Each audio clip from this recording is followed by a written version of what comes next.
Mais domingo. De arte fazem parte do projeto 4 pontes, 2 boxes, iluminação pública, drenagem pluviais e passagens para animais. Já liga as estradas nacionais estratégicas como a 105 e a 280. Neste momento a obra vai a 51%, que significa que temos já asfaltados 21 quilómetros. Temos terraplanados cerca de 22 quilómetros. Essa obra da circular tem uma extensão total de 38,7 quilómetros. Não temos constrangimentos de realçar. A obra decorre a muito bom ritmo. Tem um escopo de trabalho que prevê a construção de raiz de 38,7 quilómetros, com uma via com 4 faixas de rodagem, sendo 2 em cada sentido, separador central em New Jersey. Entre o som de máquinas e cheiro do alcatrão, há sorrisos que contam uma história muito maior do que a obra. Aqui, cada metro de estrada significa menos poeira, menos buracos e mais oportunidades. Geralmente nós dizíamos que isso era um sonho. Agora, fazendo os cálculos, o sonho está sendo realizado. Ficamos anos e anos que dizem que iríamos fazer uma circular aqui. Finalmente agora chegou. Então isso é o nosso sonho já. Para muitos, a mudança é tão grande que já não se reconhece o bairro de antes. Ao perto, mesmo ao vivo, para ver como as máquinas estão a movimentar e como tudo está a decorrer. Do passado de Lombas e Lama, a promessa de um futuro com mais desenvolvimento. Cada morador sente o impacto do dia a dia. Era muita lomba, até buraco, chamávamos de buraco, mas graças a Deus, hoje em dia estamos a ver o asfalto a chegar até aqui. Isto vai fazer com que aquelas pessoas que ainda residem junto aos subúrbios, que têm aqui os espaços não construídos, isso fará com que eles possam construir devido ao asfalto que vai se fazer sentir. A vida agora vai ser outra. Vai ser outra porque nos facilita quase tudo. Nos ajuda a praticar o comércio, nos ajuda a não termos a delinquência aqui na nossa rua, porque vamos ter energia 24/24. Não é apenas o asfalto que chega, é o fim da poeira, o encurtar das distâncias, a valorização de terrenos e a chegada de novos serviços. O prazer que o Executivo pensou em agraciar o bairro do qual a Chavola, para que ali junto a estes 2 bairros tivesse atravessado por um lindo asfalto que nós almejamos um dia transitarmos. Com o crescimento da cidade, a circular promete ser um eixo vital para descongestionar o trânsito e ligar zonas antes isoladas. E nota-se de facto que ela é mesmo uma mais-valia, porque está a resultar num descongestionamento do casco urbano do município de Lubango, com o principal realce para o tráfego pesado proveniente da exploração mineira, que é muito predominante aqui na zona da província da Huila. Estamos na última rotunda deste referido projeto aqui no bairro da Chavola. O objetivo continua a ser ligar a estrada que sai do Lubango ao município da Bibala. Só faltam 1 quilômetro para a conclusão desta primeira fase da circular do Lubango. As imagens são de João Manuel, Osvaldo Mendes, Francisco Kassongo e Cândido Samuquepe, a TPA, na província da Huila. Mais domingo. Muito boa noite, estimados telespectadores. Cá estamos com a mesma disposição de levar o país e o mundo aos vossos ecrãs. Boa noite, Ivan. Boa noite, Kesa Silvestre. De facto, vamos começar com as obras que continuam a mudar a imagem do país. Está a nascer uma estrada de 21 km que liga o novo aeroporto internacional à Estrada Nacional número 230. É verdade, as obras estão já na fase final. Os automobilistas já começaram a circular com alguma normalidade.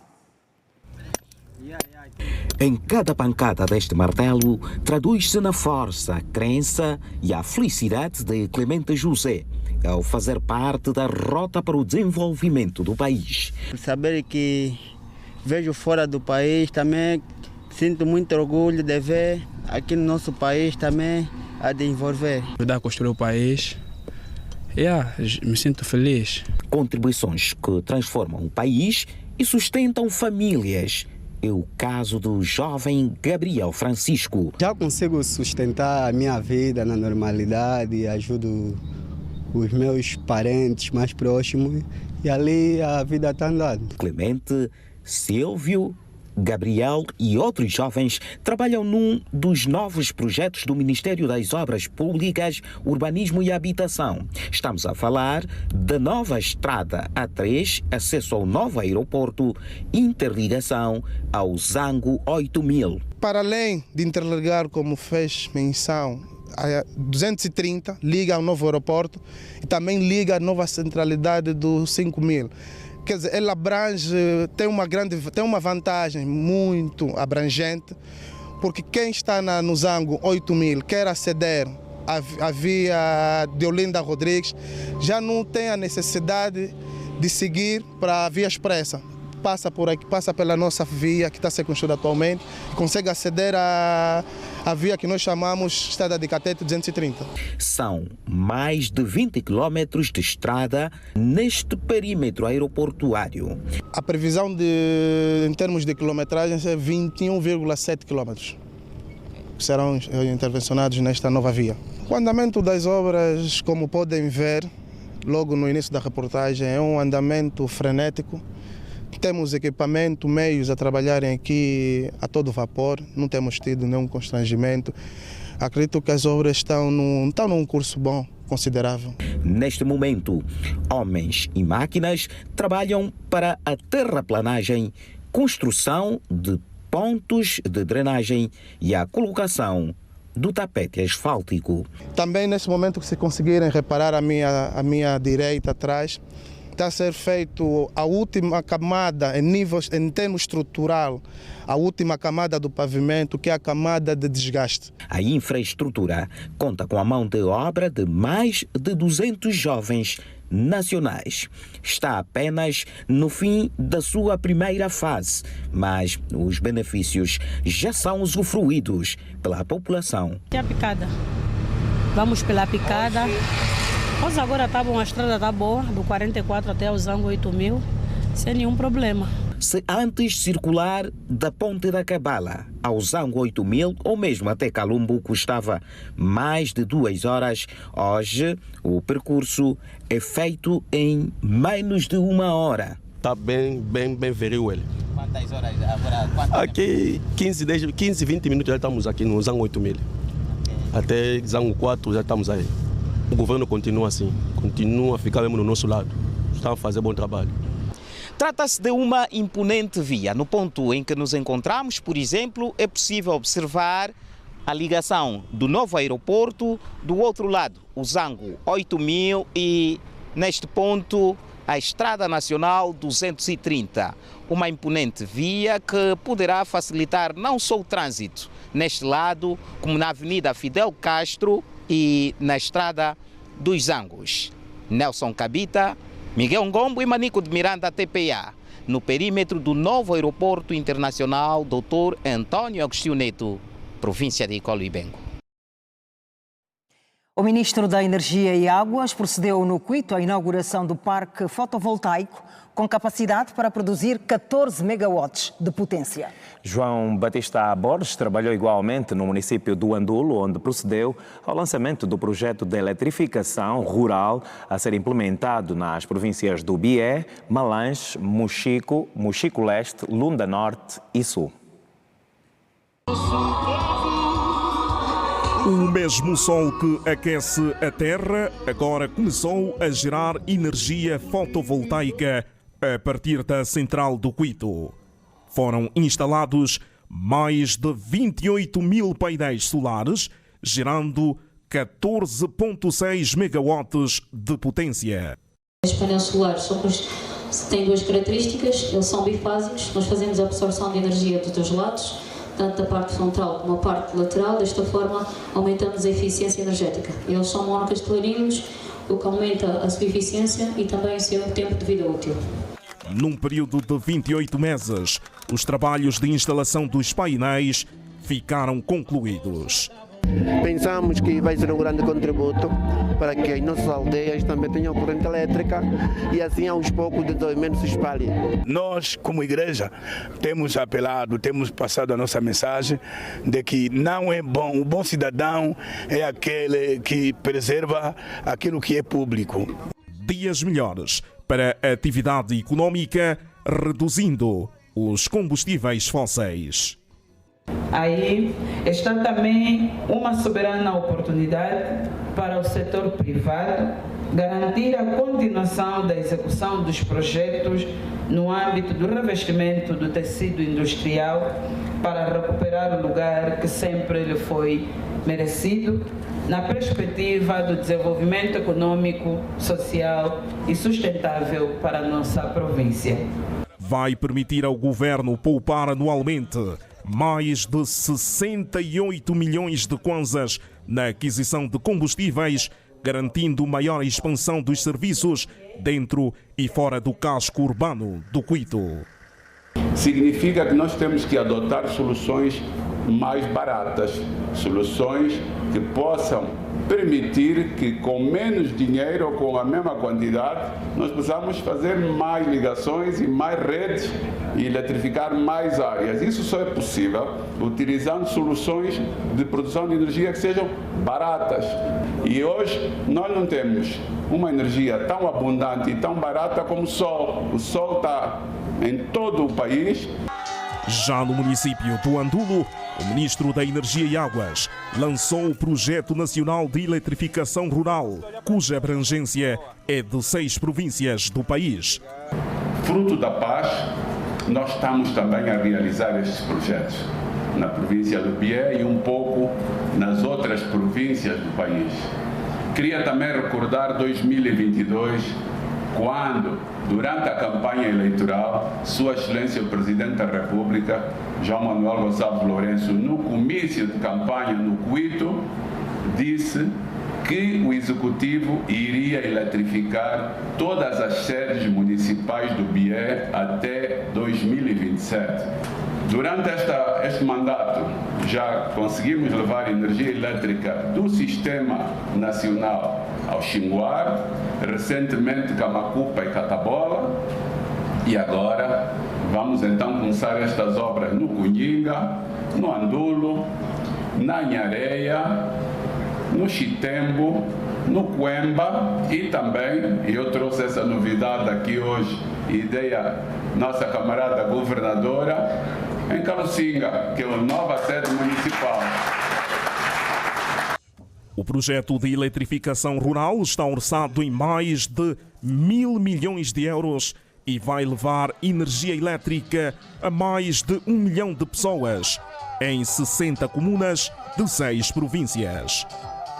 É o ganho que o município recebe nesse momento. Representa uma grande vitória, uma grande resposta às grandes necessidades que de fato a nossa população atravessa. Queremos agradecer por esta oportunidade que dão no município e queremos encorajar o nosso executivo para que continue a trabalhar de tal sorte que dentro de pouco tempo a corrente elétrica chegue mesmo no nosso município. Garantir padrões de consumo e de produção sustentáveis, bem como tornar as cidades e comunidades inclusivas, são, entre outros, os objetivos do projeto de eletrificação rural levado a cabo pelo Executivo angolano. Seguimos. Caculo Cabaça é considerado como um verdadeiro centro de formação profissional pelos trabalhadores que antes eram auxiliares e hoje ocupam lugares de destaque na futura hidroelétrica. Estamos a falar de 3.600 trabalhadores, entre técnicos de controle ao impacto ambiental, soldadores, motoristas, para além de outras áreas. será a maior hidroelétrica nos próximos anos no nosso país. Kakulu Cabaça vai produzir mais de 2.000 megawatts, uma capacidade que deverá aumentar o poder de fornecimento de energia elétrica em Angola. O projeto Kakulu Cabaça tem 3.600 trabalhadores. Destes, 3.000 são angolanos, que todos os dias dão o seu contributo para o fim da obra. Kakulu Cabaça é também um verdadeiro centro de formação. Jovens que antes eram ajudantes de pedreira, hoje são mestres nas mais variadas frentes da futura hidroelétrica. É muito orgulho participar nessa infraestrutura que eu digo que vai praticamente mudar a vida de muitos familiares quando iniciar a produzir a energia. Nada de acidente, porque a segurança é a primeira coisa. E cada dia que passa, nós estamos sempre a organizar o TDT, que é o treinamento diário de trabalho, onde nós falamos sempre de segurança. O projeto transformou a vida de milhares de jovens angolanos. Pedro chegou aqui em 2019 como ajudante de pedreira. Com a ajuda de engenheiros angolanos e chineses, o jovem natural do Kwanza Norte está na área de montagem de equipamento eletromecânico da tomada d'água. Hoje em dia sou encarregado já, sim, então é mesmo de louvar, né? Porque o meu orgulho, né? Foi sempre trabalhar, que é para conseguir alguma coisa para sustentar a família. O número de trabalhadores na obra vai aumentar no próximo ano, segundo o ministro da Energia e Águas, que constatou o andamento dos trabalhos. Pelos constrangimentos que vivemos, não conseguimos recrutar os cerca de 2.000 que estavam previstos e que portanto, há mais, não é? Nós pretendemos ter em 2026, no próximo ano, uma força de trabalho de cerca de 5.500 trabalhadores aqui. Portanto, como podem ver, este vai ser um polo de emprego muito grande para muitos jovens, não só da província do Kwanza Norte, como também de outras províncias que vêm para este projeto, digamos, garantir o sustento das suas famílias e também aprenderem uma profissão. A área da bacia hidroelétrica na seção da barragem é de 112,603 metros quadrados e o caudal médio anual previsto é de 591 metros cúbicos por segundo. Finalmente conseguimos resolver grande parte dos constrangimentos que existiam do ponto de vista de financiamento, de desembolsos para pagamento aos diversos intervenientes. E hoje estamos então a fazer a atualização de todo o cronograma do projeto, permitindo também que o ritmo de trabalho, portanto esta normalização, digamos, nos pagamentos, vai permitir que o ritmo de trabalhos acelere mais do que o que tivemos nos últimos meses. Vamos tentar recuperar o máximo de tempo possível e estabelecer aqui então prazos para a entrada em operação da primeira máquina e para a conclusão do empreendimento. Vai beneficiar o setor industrial, vai fazer com que os empresários que dedicam-se essencialmente para o setor industrial possam montar aqui as suas infraestruturas e isto vai gerar uma cadeia de empregos muito grande e outras infraestruturas adicionais que este projeto do Kakulu Cabaça pode trazer para a nossa economia a nível provincial. Kakulu Cabaça situa-se ao longo do corredor do Médio Kwanza, onde estão igualmente já implantados os aproveitamentos hidroelétricos de Cambambe, Capanda e Lauca. Gomes Adão, Edgar Augusto e Francisco Junipero, no Kwanza Norte. O Hospital Municipal do Balombo conta a partir de agora com um bloco operatório totalmente funcional. A medida representa um alvo significativo para a população do Balombo e do Bocoio, que até então eram obrigados a percorrer longas distâncias até Benguela ou Lubito para o devido tratamento. A inauguração do novo serviço foi feita pelo governador provincial de Benguela, Manuel Nunes Júnior, no âmbito de uma jornada de campo que visou avaliar os setores da saúde, educação e energia no município do Balombo. No capítulo da saúde, o destaque vai para a primeira intervenção realizada no novo bloco Uma cesariana que marcou simbolicamente o início das atividades do serviço de cirurgia local. Essa doente que veio de cesariana, assim mesmo devia já evacuar, mas por causa do administrador do trabalho que fizeram, agradecemos e assim agora sim já temos o bloco operatório. É uma paciente, né, já de 27 anos de idade, uma gesta 2, P1.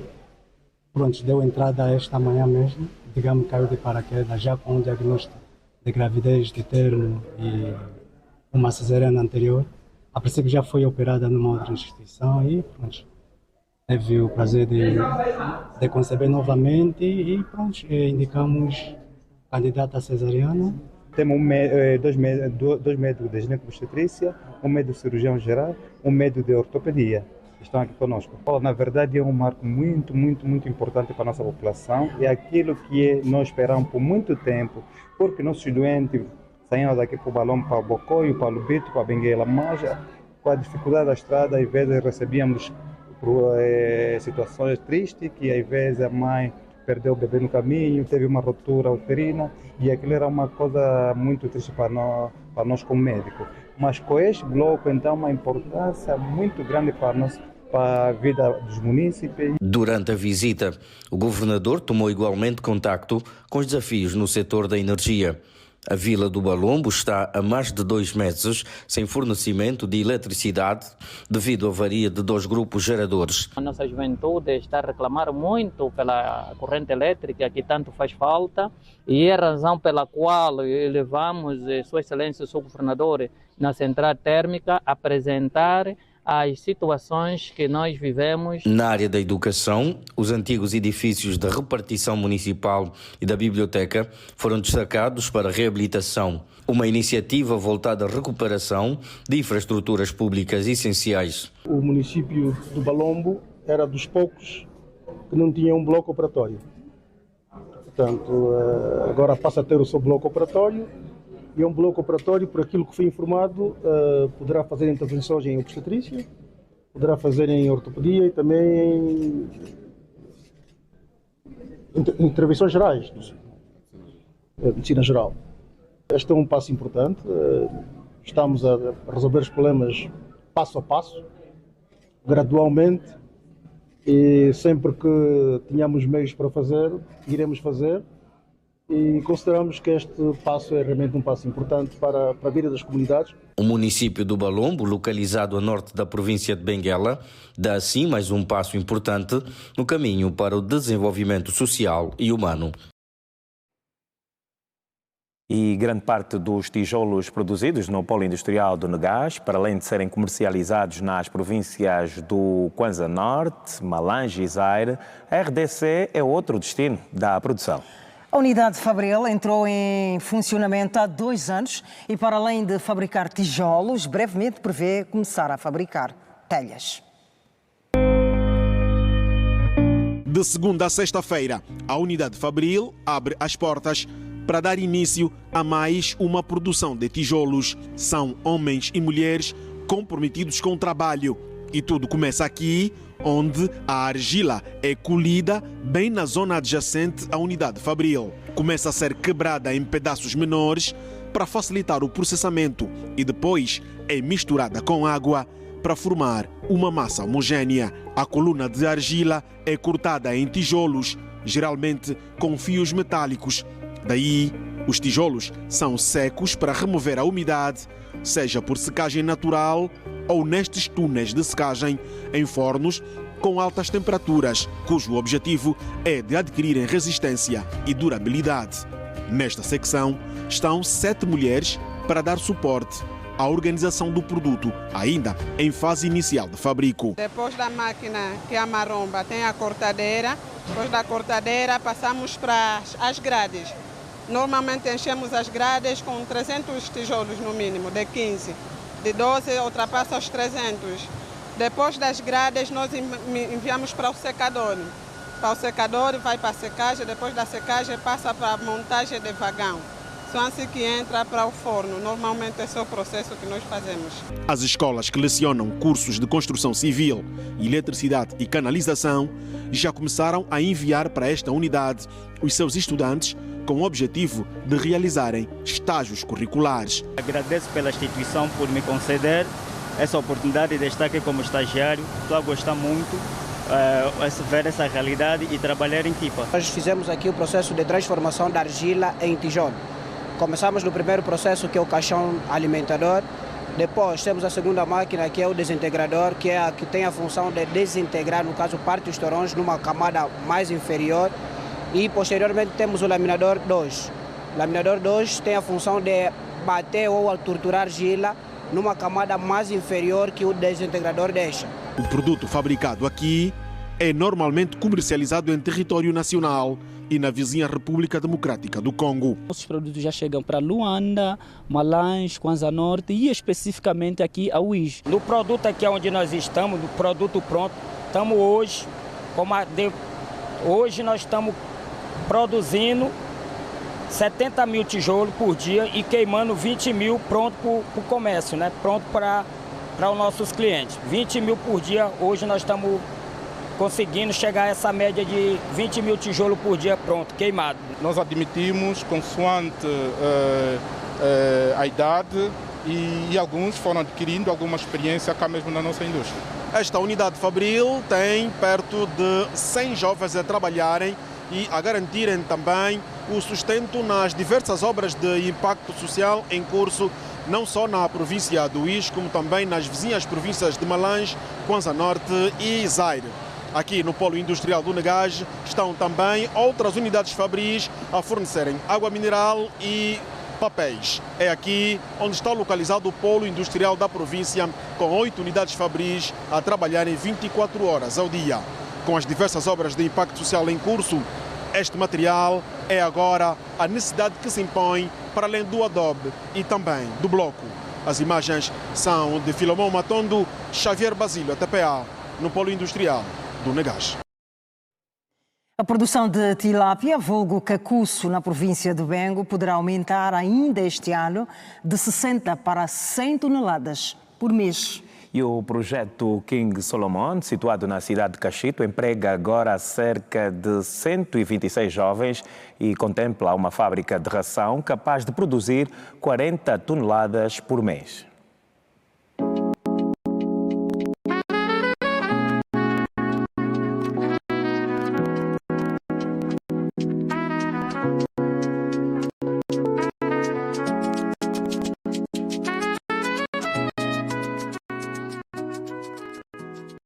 Implementada numa área de 32 hectares, a fazenda King Solomon situa-se no coração do município do Dande, província do Bengo. Existe desde 2012 e emprega cerca de 126 trabalhadores. De acordo com o proprietário, a aposta na criação de tilápia surgiu da necessidade de dar resposta alimentar às populações e pela escassez do produto. Passados 13 anos, a fazenda King Solomon hoje se destaca na criação da tilápia na província do Bengo, com uma produção de 60 toneladas de cacuço por mês. E eu encontrei o prato muito famoso em Angola, mufete. Falei, eu vou criar, porque nós no Israel temos muito tecnologia avança sobre isso. Quando comecei a fazer o projeto, eu trouxe tudo engenheiros que estavam a estudar na Universidade de Namibe. Nós aqui no Fazenda vendemos 3.500 e no Novo Vida nos 5.000. Neste local foram instalados cerca de 140 tanques com capacidade de reproduzir 25.000 alevinos. Para reduzir os custos de produção, o aquicultor instalou uma fábrica de ração com capacidade de 40 toneladas por mês. Eu consegui fazer laboratório sozinho, já fiz genético para Angola, já nós temos a nossa peixe, a nossa genética. E ele devolveu bem, porque no momento que ele tem 1 grama e 5 gramas, ele vai ficar já para o mercado depois de 4 ou 5 meses. E porque a aquicultura tem ganhado força como alternativa sustentável e rentável, o aquicultor já pensa em expandir o projeto para as províncias de Icolo e Bengo e Cabinda. Bem saudável. Angola tem muito terra, Angola tem muito rio, tem muito água, só precisa querer fazer. Um grande problema de nós estava a ração e estava a laboratórica. Nesse momento, nós agora negociar para fazer mais 2 fazendas grandes e acho que todo o país precisa isso, cada província, não só para fazer isso, para fazer a ração e fazer laboratórica. O empresário do ramo da aquicultura fala ainda no aumento dos níveis de produção, que poderão sair das 60 toneladas por mês para 100 toneladas ainda este ano. Mais domingo. O presidente João Lourenço está a caminho do Japão, onde vai participar da Conferência Internacional de Tóquio sobre o Desenvolvimento Africano, TICAD. No aeroporto, o chefe de Estado, que se fez acompanhar da primeira-dama Ana Dias Lourenço, recebeu cumprimentos de despedida da vice-presidente da República, Esperança da Costa, como acabamos de ver aí nas imagens. O evento onde o estadista vai participar na qualidade de presidente em exercício da União Africana é um mecanismo que procura promover o desenvolvimento no continente. A TICAD é patrocinada pelo governo nipónico em conjunto com as Nações Unidas, o Banco Mundial e a União Africana. O presidente João Lourenço, pelo facto de ser o líder em funções da União Africana, vai ter uma participação relevante nesta edição.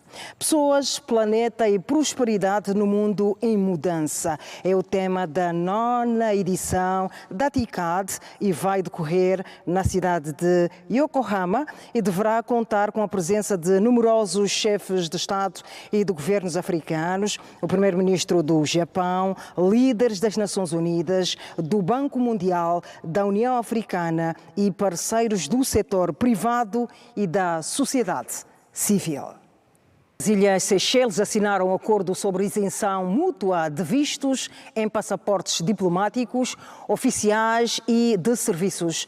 O ato da assinatura realizou-se no Centro de Conferências Ivato, em Antananarivo, República de Madagascar, e teve como signatários Tete António, ministro das Relações Exteriores, e Jean-François Ferrari, ministro principal e ministro das Pescas e da Economia Azul das Ilhas Seychelles. O presente acordo visa estabelecer os termos e condições gerais para a isenção de vistos para os nacionais portadores de passaportes diplomáticos, oficiais e de serviço de Angola e das Ilhas Seychelles.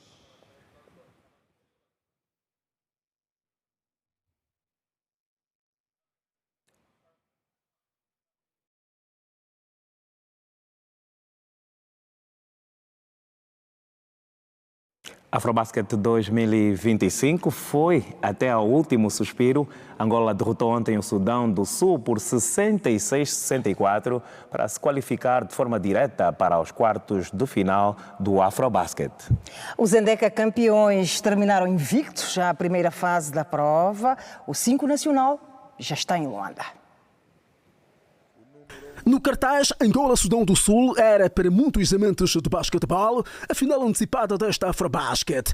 Embora o oponente tenha perdido na primeira jornada, a vitória por 63 pontos diante da Líbia, além do peso que transporta, era o cartão de visita diante de uma Angola cujo principal objetivo era continuar invicta. Arrogante. Este foi o adjetivo que caracterizou a entrada do Sudão do Sul, que chegou a abrir 7-2 nos primeiros 7 minutos. Com o pavilhão Velvidia Mirabilis ainda boquiaberto com o placar, Milton Valente encheu-se de fé e fez este poderoso smash para colocar o ambiente em estado de ebulição. Milton Valente! Endiabrada, a seleção voltou a apertar o botão e, sem pedir licença, Chile de Tundão acertou dois triplos para mandar o seguinte recado: sou pequeno no tamanho, mas grande no toque de bola. Espetáculo! À festa de triplos juntou-se João Fernandes, que com tempo e espaço abriu 20-13 para o delírio dos presentes. João Fernandes e a bola cair. Com as duas formações a exibirem defesas longe do All-Star Games, houve alternativas nas concretizações. Entretanto, Angola saiu mesmo vitoriosa do primeiro quarto por 24-17. No segundo quarto, os Zandeka campeões voltaram a mostrar na cara dos sul-sudaneses os 11 títulos já conquistados ao entrarem de forma certinha no ataque, obrigando dessa forma Luol Deng a pedir desconto de tempo. No reinício, Deng quis transportar para o campo as ideias do seu selecionador, mas Coquila, com este monstruoso tampão, disse-lhe que no pavilhão Velvite Mirabilis suas ideias de Pepe Claros devem reinar. A seguir, com as mãos quentes, Abubakar Gakol levantou o país ao encaminhar 2 triplos seguidos que ajudaram os Anteca campeões a saírem vitoriosos do primeiro quarto por 37-27. O terceiro período abriu com Childe Dundão em crise de tempo, mas essa crise não se estendeu ao seu lançamento de 3 pontos, que entrou, como se diz nas lides basquetebolistas, sem osso. Atenção, Childe Dundão era a bússola do ataque angolano e minutos depois, e sem preparação, voltou a mostrá-lo com mais um triplo para o desespero de um Sudão do Sul que, por mais que quisesse, não encontrava alternativas para questionar o ataque da seleção nacional. 48-37. Já com o ataque a funcionar de forma plena e diante de um Sudão do Sul sombra de si mesmo, Celton Miguel serviu o Gilson Bango, que usou a sua altura para fazer este poderoso smash. 55-42 foi o resultado a favor de Angola no fim do período. No quarto e derradeiro período, a defesa à zona não ajudou Pepe Claros e os seus rapazes, já que o Sudão do Sul encurtou para 4 pontos a diferença no placar, 55-51. Então, Luqueni usou o martelo de Thor para, na linha de 3 pontos, acalmar os corações dos angolanos, fazendo 58-51. E a seguir, os corações voltaram a estar aos pulos, mas de alegria outra vez, quando Gilson Bango voltou a levantar o pavilhão Velvite Mirabilis com este smash. Caem 2 pontos para a seleção nacional. Entretanto, fruto do seu bom currículo, o Sudão do Sul se recusou a deixar os seus créditos em mãos alheias e, a 1 minuto do fim, com este triplo, ficou a 1 ponto do placar, deitando terror sobre os angolanos. Assim que complica. Na linha de lances livres, Abubakar Gakol concretizou apenas um lançamento, facto que parou por completo o pavilhão e o país. Com os corações nas mãos, os angolanos ficaram quietos, levaram as mãos à cabeça, mas no fim, com o Sudão do Sul a falhar o triplo que lhe daria a vitória, houve festa rija. E termina a partida. 66-64 foi o resultado final, resultado esse que coloca Angola no primeiro lugar do grupo C e com as esperanças renovadas para a conquista do 12º título. Quem diria? E como é habitual ao domingo, Luís Vamos Caetano junta-se a nós. Eu queria saber, acompanhaste o jogo? Sofreste muito? Muito sofrimento. Vamos lá saber se o Luís Caetano também sofreu muito. Com certeza. Vamos à análise.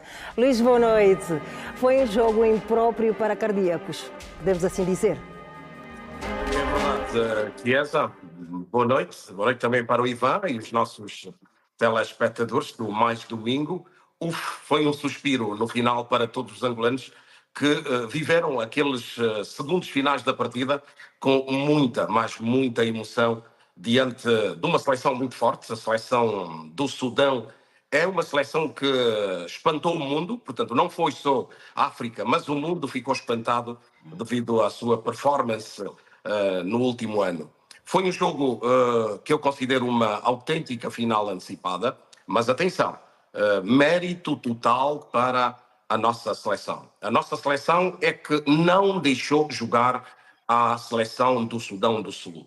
Os nossos argumentos táticos e técnicos dentro da quadra foram fundamentais para que os sudaneses não tivessem, por exemplo, muito espaço para o seu jogo exterior, e os nossos bloqueios foram determinantes diante daquelas torres, quase todos com 2 metros, que eles não conseguissem ser determinantes, mais fortes a nível do jogo interior. Houve períodos naturalmente menos bons para a nossa seleção, é normal num jogo, mas no basquetebol, como em qualquer modalidade esportiva, os acertos e também os desacertos fazem parte do jogo, e é nesta dinâmica que se encontram os vencedores. Tivemos jogadores irrepreensíveis. O Gakol foi o jogador que nós conhecemos, determinante nos lançamentos, muito eficaz, mas depois temos o nosso pequeno, grande homem, o Gil de Dundão. É de facto daqueles jogadores que enche completamente o jogo, ele assume as rédeas, é muito forte no 1 para 1 e tem esta vertente.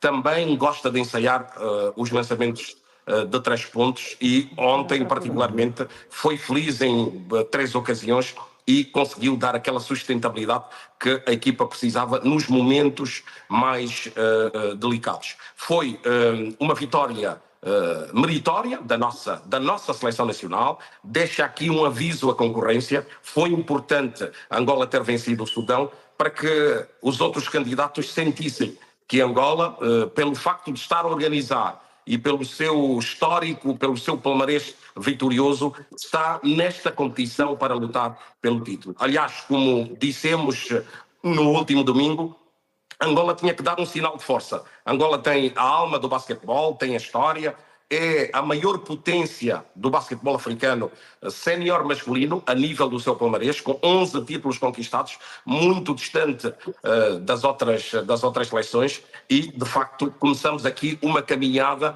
que não foi fácil. Não foi fácil. No jogo inicial contra a Líbia havia muita desconfiança por parte da seleção nacional. O jogo de estreia, a equipa teve que afirmar-se, a equipa teve que mostrar que tem argumentos. Mesmo um bocadinho tímida, conseguimos vergar a seleção da Líbia, que vinha com uma equipa meio desconhecida, uma equipa que poderia criar muitas dificuldades à nossa seleção. Depois seguiu-se o jogo diante da formação da Guiné. A Guiné tinha vencido esta formação do Sudão e aí ficamos muito receosos, não é? Ficamos muito receosos. Esta Guiné, inclusive chegamos depois a pensar que a Guiné seria a seleção que poderia, nesta primeira fase, criar-nos problemas. Mas, mais uma vez, com resiliência, com o treinador Pepe Claros também a ser muito honesto nas suas análises ao jogo, a dizer que as coisas não estavam a correr bem, mas que era preciso que a seleção melhorasse. E vimos ontem, fruto deste empenho, fruto desta dedicação, a leitura que se fez em relação à seleção do Sudão, conseguimos uma vitória importante. Ainda não está nada ganho, atenção, vai ser jogo a jogo que a seleção vai ganhar forma e, naturalmente, hoje a nossa seleção está muito mais competitiva em relação ao início desta prova. Vem aí um jogo muito importante nos quartos de final. Ainda não conhecemos o adversário, mas depois dos jogos realizados hoje, podemos dizer que podemos jogar na próxima quinta-feira ou com Cabo Verde ou com a seleção da Tunísia. A Tunísia, que é a atual campeã africana, portanto, um deles vai ser o nosso adversário, porque eles jogam na próxima terça-feira e o vencedor vai jogar com Angola na quinta-feira, neste jogo que é o mais importante, agora é o mais importante dos quartos de final, para que depois possamos ter a possibilidade de jogar as meias finais e eu tenho esperança que no dia 24 vamos estar na final e com a garra, com a determinação e com a história, apesar a história vitoriosa da nossa seleção, certamente vamos conquistar a vitória e eu acredito, tal como grande parte dos angolanos, que é possível. Vai ser difícil, vamos passar por dificuldades, mas é possível Angola chegar ao 12º Campeonato Africano das Nações. Luís Caetano, nos quartos de final, agora no mata-mata, não há margens de erro. A eliminar é outra história. O jogo a eliminar não pode ser retificado o resultado no final, que há uma nova oportunidade. Não. Vai ser, na quinta-feira, tal como disse, podemos, nesta altura, não vale a pena escolher o adversário. Seja Cabo Verde, há quem olhe para Cabo Verde como uma seleção mais acessível, mas não, os cabo-verdianos estão a fazer uma grande trajetória, uma evolução histórica e o Trovoada, por sinal, é o nosso compatriota, é o selecionador de Cabo Verde, está a fazer aqui um trabalho fantástico já há muitos anos. Não vai ser fácil, a nossa seleção jogar com Cabo Verde ou com a Tunísia. A Tunísia é a atual bicampeã africana. Portanto, é uma seleção que está ferida, não está obviamente, no seu melhor nível, já perdeu jogos.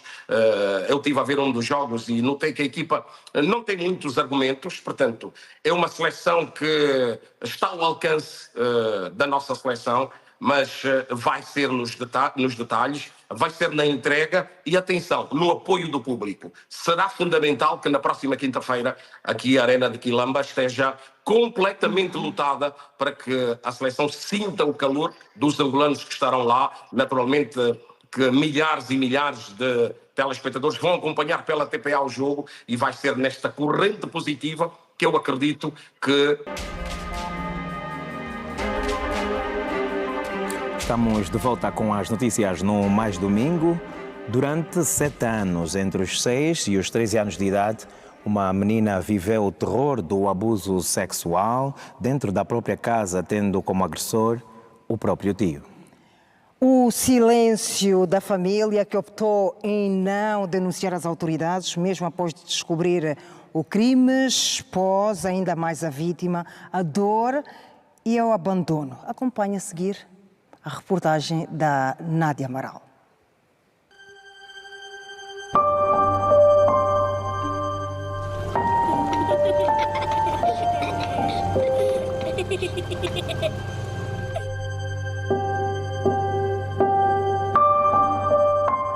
O que deveria ser um lar tornou-se num esconderijo para o medo, onde o silêncio gritava mais alto que o choro de uma criança.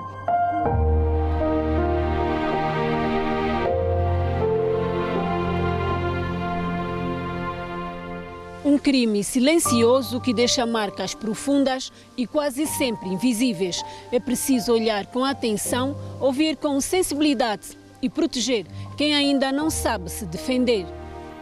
Ela metia a mão nas minhas partes íntimas, pegava na minha xuxa.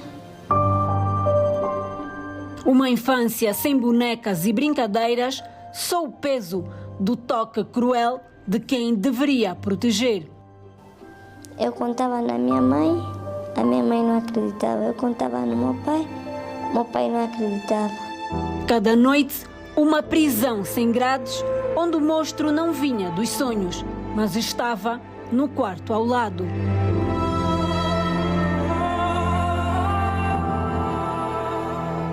Uma vez, a minha mãe saiu, foi para um óbito e nós ficamos na responsabilidade do meu tio. E eu era a filha mais velha. Ele foi para o meu quarto e consumou um ato de uma vez. Mas não houve denúncia nem justiça. Apenas silêncio, apenas vergonha, apenas o afastamento do agressor. Foi muito difícil acreditar que tudo que a menina nos falava e nós ignorávamos, hoje chegamos à conclusão que é verdade. O meu próprio irmão.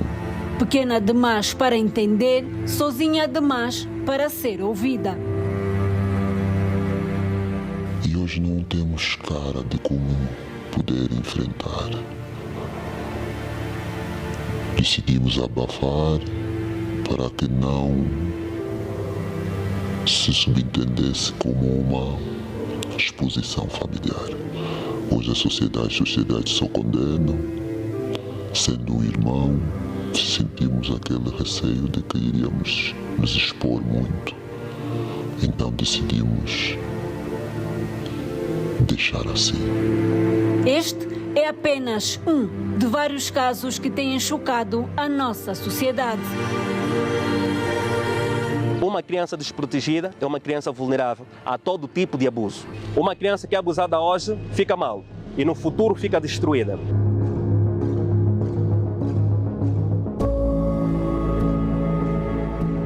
Só no primeiro semestre deste ano, a delegação do Ministério do Interior registrou 49 casos de abuso sexual de menores envolvendo meninas dos 6 aos 11 anos e dos 12 aos 16 anos de idade. Os dados apontam que os crimes são praticados maioritariamente por tios, padrastos, vizinhos e colegas. Que os pais encarregados de educação redobrem a segurança dos filhos, não é? Porque, na verdade, os abusadores estão por ali, não têm rosto, não têm nenhum timbre que venha dizer que esse é um abusador. Às vezes confiamos os nossos filhos em pessoas que supostamente pensamos que nunca fariam mal a eles, mas eles estão ali, afinal de contas, com outros planos, não é? Para fazerem mal aos nossos filhos. O maior número geralmente acontece no seio familiar e familiares próximos, como pai, irmãos, tios, avós, que são as pessoas que deviam proteger, são as pessoas então que violam ou violentam as crianças nessa temática. E para saber que as nossas crianças, então, nós chegamos à conclusão que nem no seio familiar elas estão seguras, onde seria então a proteção delas, um ambiente sadio, então elas começam a encontrar isso dentro de casa. O que nós vamos encontrar na rua? Se em casa está assim, na rua está pior. Então seriam os protetores e que esses protetores não estão a proteger. E há um outro porquê. Muitas das vezes as violências têm ocorrido no seio familiar e não se denuncia, porque às vezes o violador é o provedor da família. E por ser o provedor da família, se for denunciar, ele vai para a cadeia e então aí a família fica então com as condições econômicas, sociais, como uma penalidade, né? O que se passa com a sociedade, com a família, com aqueles que deveriam proteger a criança? Que destino têm os abusadores? Traumas, culpa e medo, inocência roubada e muitas vezes um abusador à solta, à espera da próxima vítima. As imagens são de Batista João, Laurentino Augusto, Bertin Jacob e Nádia Amaral.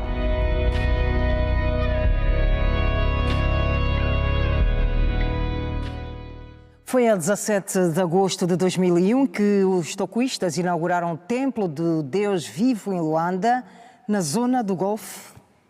É verdade, e a data foi relembrada durante o culto deste domingo com a elevação de novos reverendos, evangelistas e diaconisas.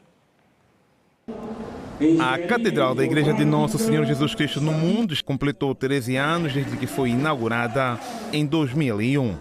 3 anos depois, podemos hoje dizer que, graças a Deus, a igreja cresceu, vai crescendo, estamos a formar no templo, através do ensino bíblico e teológico, estamos a fazer com que a estrutura da igreja se torne cada vez mais firmes e por isso que podemos aqui afirmar, e em nome dele, ele que nos ajuda para a sua missão, que a igreja hoje pode orgulhar-se de ter resistido nas várias etapas da nossa caminhada.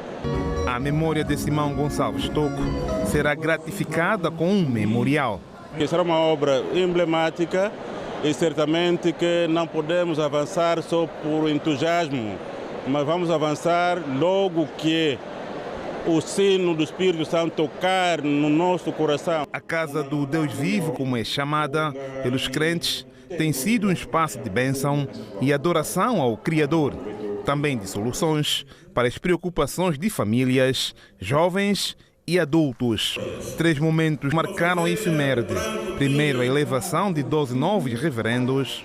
Depois, seguiu-se a troca das estolas das evangelistas e diaconisas, servas de Deus que devem reforçar a responsabilidade ali onde estão destacadas. O templo deve ser preservado, estar nele com fé e não como acontece hoje, está no templo, está no telefone, está nas fofocas, está no Facebook. Isso é proibido no templo de Deus. Quando você quer adorar de fato, deve estar conectado a Deus através do Espírito Santo.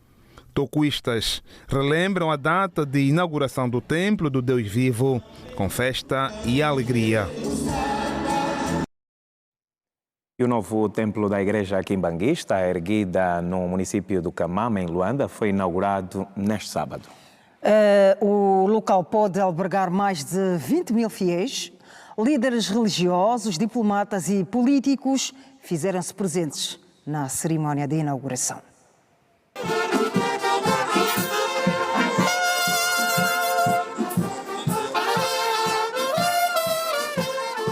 A cerimónia de inauguração do novo templo da Igreja Quimbanguista foi antecedida do hino geral da Igreja, dando lugar a um momento de oração cujos escritos bíblicos foram retirados do livro de Salmos 27, 1 a 5, especificamente.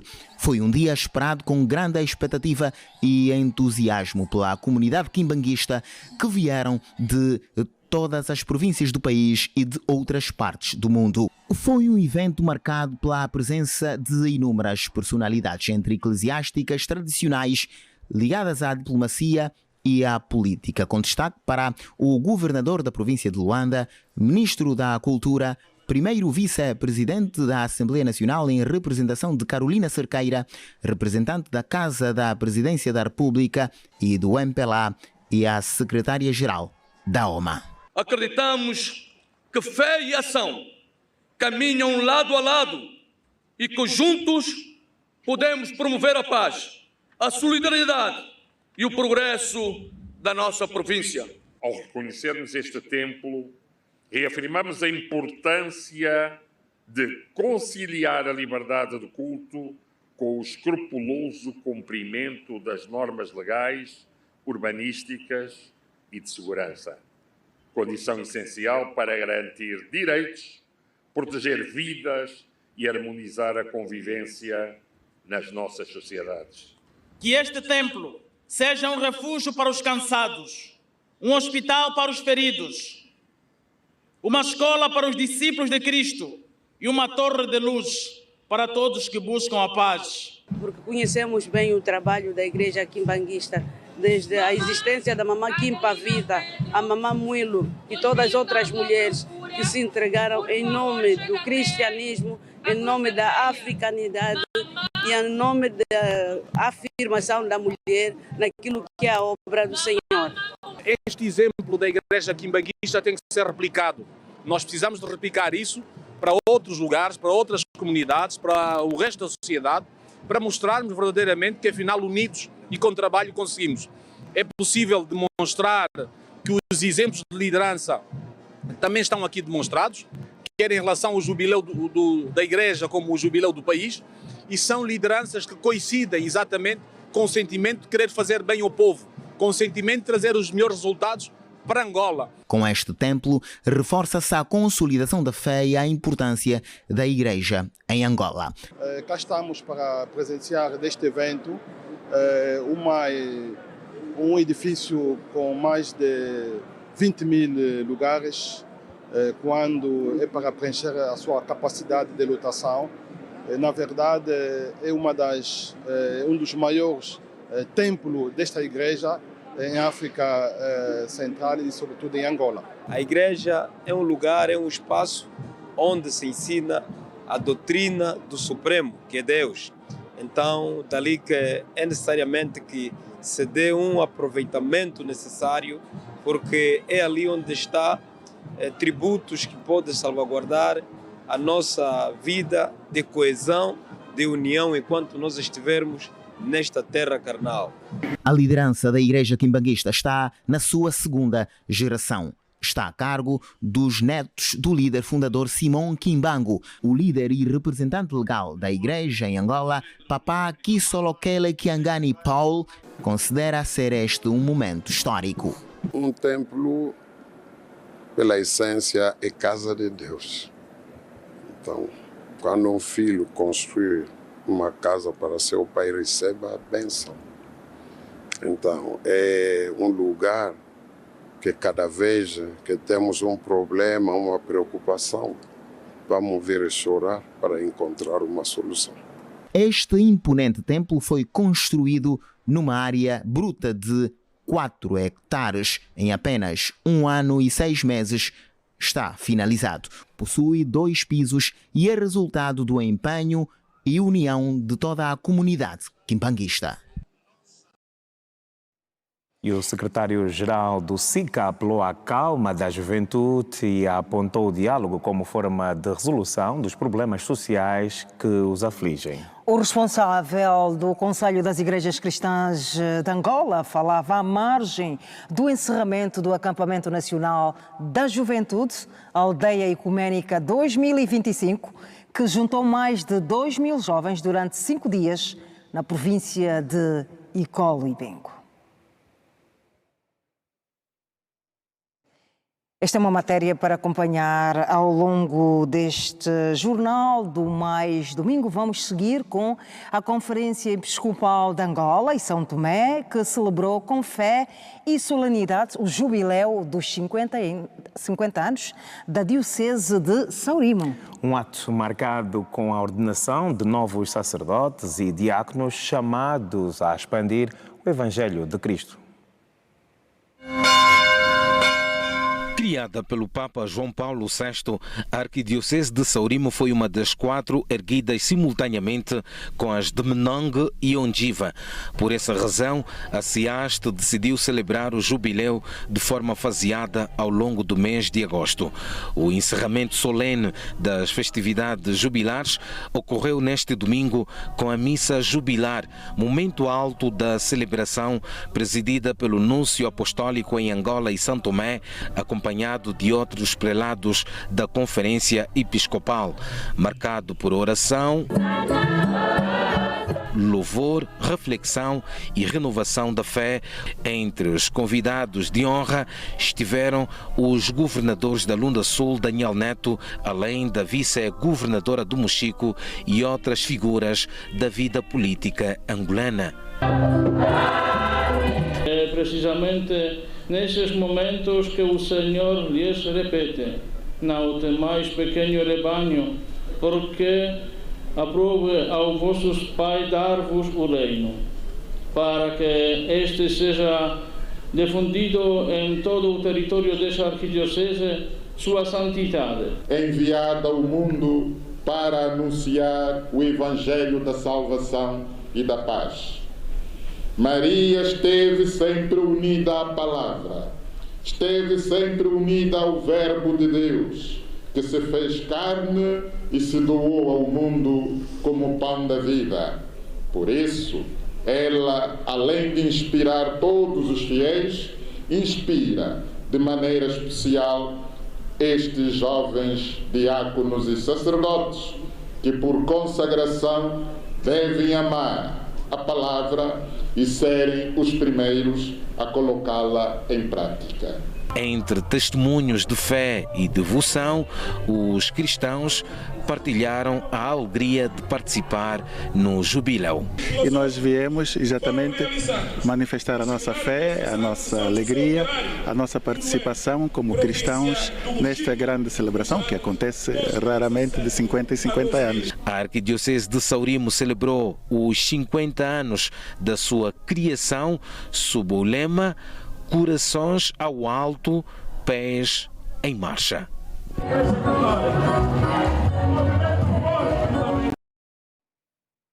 E a Brigada Jovens Solidários é uma iniciativa de mobilização de jovens para duas ações de solidariedade com foco em doações de sangue e outras atividades em prol da comunidade. Com 13 anos de existência, está destacada em quase todo o país, cuja missão tem merecido o reconhecimento de muitos atores da sociedade. O exemplo que lhe vamos dar a ver a seguir vem de Malange. A Brigada Jovens Solidários é uma marca na província de Malange, quando o assunto é o voluntariado. Nasceu em Luanda e expandiu-se pelo país. Ela surge quando o secretário a nível nacional, que é o Nelson Lopes Funete, viu na televisão a carência, não é? E a carência de sangue num dos hospitais a nível da nossa Angola, já não me lembro a província. Então ele decidiu juntar um grupo de jovens para irem salvar vidas nessa província. Bateram portas, conseguiram um helicóptero. E é onde depois entrou o Luther Rescova, falecido, e então conseguiram levar um bom número de jovens para irem acudir à situação naquela província, e foi aí que eles depois decidiram ir fazendo até terem criado a Brigada Jovens Solidários. Surgiu em Malange em 2015 por via da jovem Telma Pitagros. Quando eu vou para Luanda, para uma outra situação, fui ter com ele. Ele olhou a minha forma de ser muito proativa e perguntou-me: tu não queres ser secretária provincial da Brigada de Jovens Solidários em Malães? Disse: não sei o que é esta organização. Ele explicou-me: olha, não, a nossa organização tem como objetivo doar sangue e em troca de nada, mesmo solidariedade, amor ao próximo. Tem o seu foco na mobilização de jovens e adultos com a missão de salvar vidas através da doação de sangue às unidades sanitárias da província de Malange. Elma Pitagros, secretária provincial da organização há 9 anos, diz que é imprescindível viver sem se doar ao próximo, como ela mesma conta, como foi salva por alguém que também se doou a si mesma. Na altura, só não morri por falta de sangue quando tinha 1 ano de idade, que a minha mãe contou-me, e no parto de um dos meus filhos, já tinha um bebê de 6 meses, e eu por pouco morria neste parto por falta de sangue. Eu sou de um grupo raro, que é o O negativo, e a minha hemoglobina baixou até 4, muitos não sobrevivem com essa hemoglobina, então eu sou um milagre de Deus e decidi abraçar a causa com muito amor. Ela diz que, além das dificuldades que enfrenta, na organização encontra sempre algum apoio para manter a equipa coesa. Nós temos doadores que às vezes, e pessoas que mobilizamos, que às vezes nem jantam sequer. Então, nós temos procurado, nas boas relações que temos com as unidades hospitalares, conversar bem com eles. Eles também são médicos, conseguem nos perceber e têm dado o seu melhor. Os jovens dadores falam das suas experiências enquanto voluntários. Desde o momento que nós entramos, nos disseram que aqui não pagam nada e não dão nada. Apenas precisamos de pessoas que precisam e que querem ajudar as outras pessoas. Então, estamos aqui de coração. A questão de salvar a vida é importante, então houve necessidade mesmo de estar nessa brigada. Que valorizassem mais as pessoas que fazem esse tipo de ato, porque sabemos que tem muita gente que necessita sangue. E quando as pessoas precisam de sangue, às vezes não tem ninguém na família, ou 1 ou 2 pessoas que é do mesmo grupo, mas não está disponível. Naquilo que tem feito na proteção e ajudar os hospitais a tratar os nossos pacientes por falta desse precioso líquido. Então estamos gratos e felizes por essa iniciativa. Aos microfones da TPA, ela deixa um apelo solidário para a sociedade para que abrace a causa. Se nós angolanos, nós malanginos, abraçarmos essa causa, as nossas unidades hospitalares, não haverá falta nem carência de sangue.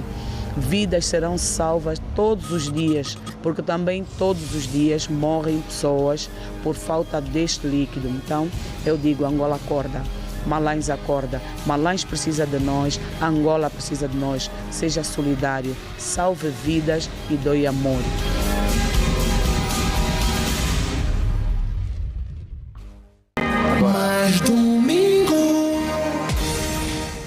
Agora, a página internacional. O chefe do governo espanhol, Pedro Sánchez, visitou Ourense, na região noroeste da Galiza, uma das regiões mais afetadas pelos incêndios. Anunciou neste domingo um pacto de Estado pela emergência climática que deixará de lado disputas partidárias e questões ideológicas.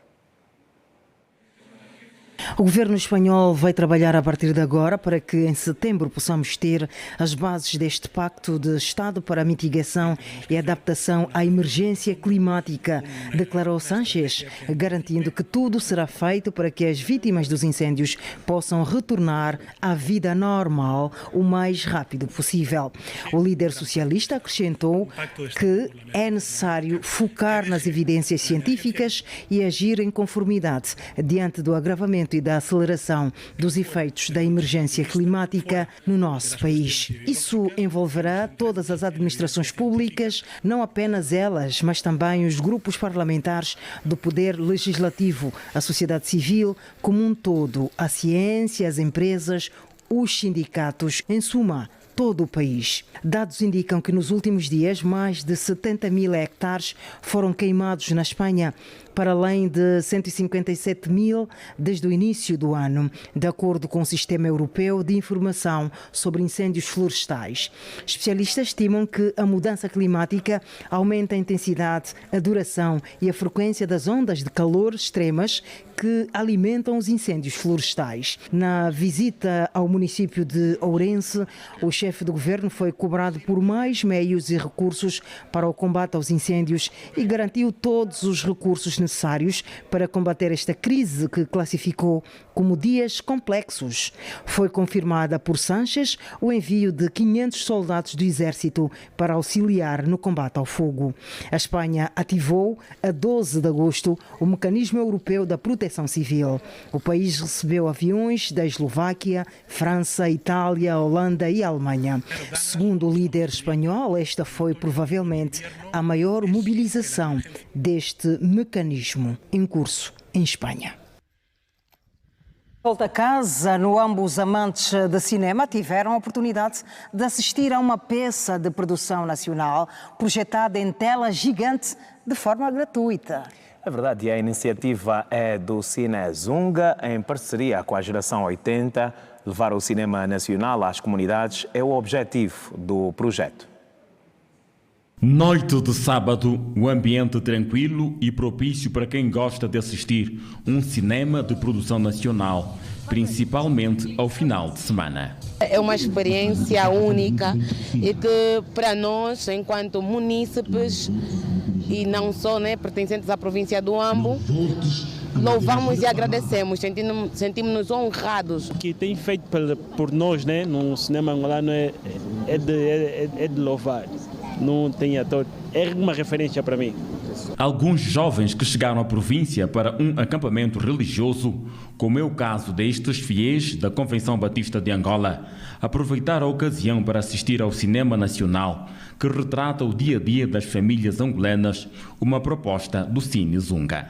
E está sendo uma experiência muito edificadora, porque temos temas ricos para leitores muito sábios e prudentes naquilo que passaram para nós, e não é o primeiro encontro que nós temos como comunidade religiosa. O Ambo nos mostra uma cidade acolhedora e o nosso desejo é que isso venha produzir ainda mais ligação entre a juventude batista de Angola e não só.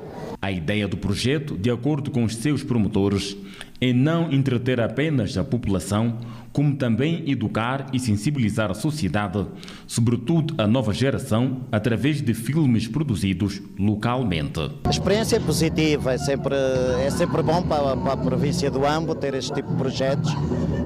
Acho que valoriza um bocadinho a província, tendo em conta que muitos dos filmes que estão a ser apresentados foram realizados e foram feitos aqui dentro da província, com atores da própria província. Entendemos que a produção de conteúdo local versa simplesmente para a sensibilização, para a educação e para a formação através do cinema das nossas comunidades. Espalhar o cinema nacional e temos também um grande objetivo que para os 5 anos atingir 1 milhão de espectadores com o cinema nacional. Com o mesmo objetivo, o projeto Cine Zunga vai abranger as demais províncias do país.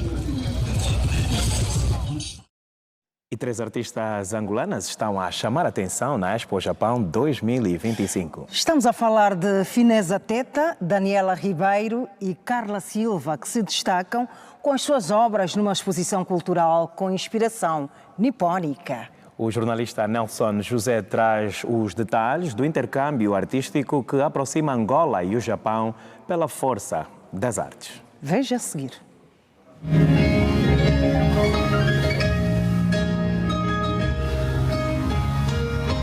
Traços identitários e uma estética que carrega ancestralidade. As obras das artistas Fineza Teta, Daniela Ribeiro e Carla Silva atravessam o mundo e agora chegam ao público japonês através da Expo Osaka Kansai 2025. Então trouxemos aqui um diálogo entre o tradicional e o moderno, que faz a contemporaneidade, trazer o Muntu e o Monge, que é juntos e a força, para que possamos então explicar o nosso percurso ao longo dos anos.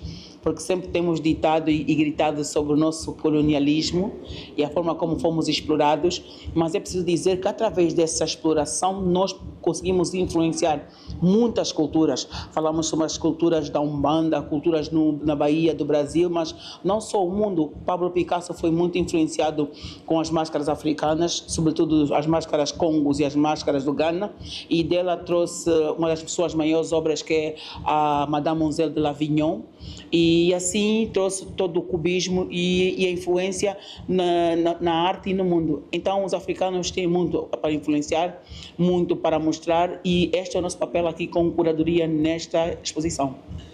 Fineza Ateta foi a primeira mulher a vencer o principal prémio de pintura de Angola. A participação das artistas marca mais um passo no reconhecimento da arte contemporânea africana no cenário internacional e reforça a importância da presença feminina nas grandes exposições globais. Eu decidi fazer duas linguagens diferentes, porque é um diálogo entre a ancestralidade e a tecnologia, ou seja, a forma como o Ocidente influenciou o continente africano e como é que o continente africano influenciou todo o Ocidente. Apresento os símbolos na parte da ancestralidade, apresento pintura sobre veludo, em que estão representados os símbolos Adinkra, os símbolos Shona, e como esses símbolos influenciaram a arte contemporânea, como as obras do Picasso, do Braque e muitos outros, ainda hoje do artista José de Guimarães em Portugal. Depois apresento a mente elétrica, que é a influência que o Ocidente está a ter na nossa civilização com a tecnologia, como está a mudar a forma de pensar africana, a forma de viver. No pavilhão de Angola, a proposta é clara: promover saúde através da educação e da cultura. Neste quesito, a estilista Carla Silva decidiu homenagear a rainha Nginga Mbande, realçando a força e a beleza da mulher angolana. Bom, muito bom. Tem tirado muitas fotografias, tem tirado os contactos. Pronto, e fazem elogio e eu explico quem é a figura que está nos tecidos.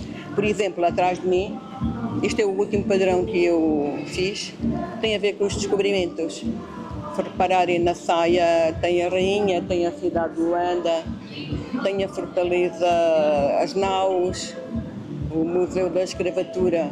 Pronto, retrata um pouco do que foram os descobrimentos. Entre traços, símbolos e histórias, os artistas ampliam pontes entre continentes e mostram que a arte não conhece fronteiras.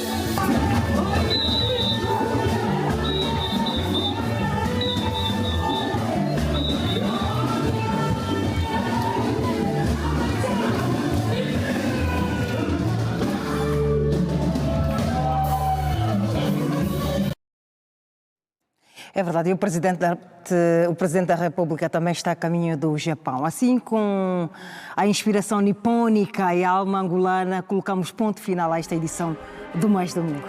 Voltamos no próximo domingo. Se Deus quiser. Obrigada.